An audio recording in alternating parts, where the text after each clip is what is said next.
These are the three priorities when a vehicle leaves the track because of an incident or a mechanical problem: marshal's safety, driver's safety, and the safety of other competitors. If you're a marshal, make sure you are safe. Use the protection of the barriers to get to an incident. Keep an eye on other competitors approaching the incident. Avoid turning your back on competing cars if possible.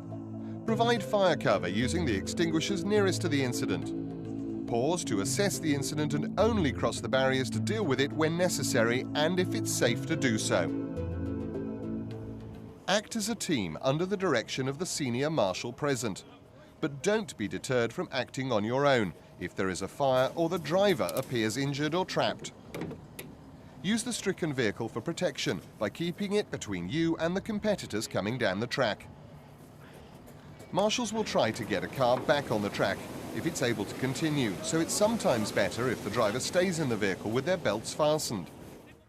Come on.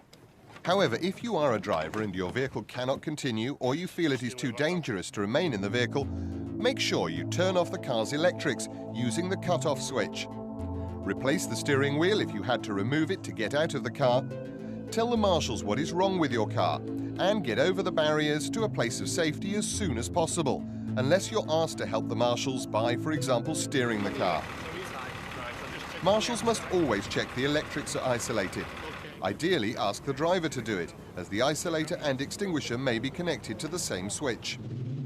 Once the driver's safe and the vehicle's isolated, it may be necessary to move it to a safer place, typically to avoid it being hit by another vehicle. Everyone should get back behind the circuit barriers as soon as possible after the incident has been dealt with, taking any equipment, including extinguishers, with them. As a general rule, it's your responsibility to ensure any equipment you took to the incident is taken back.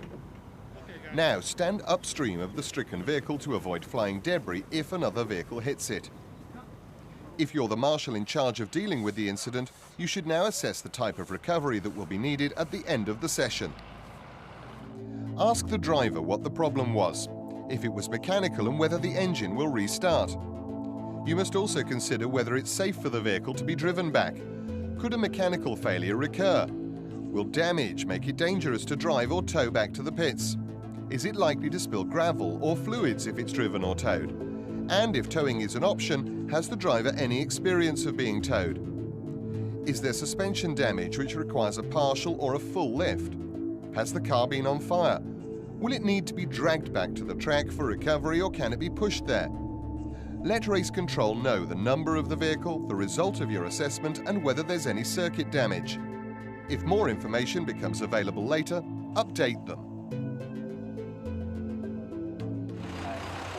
Once the practice session or the race is over, the marshalling team should try to get the vehicle close to the edge of the track to speed up the recovery, using snatch vehicles if necessary, with race control's permission.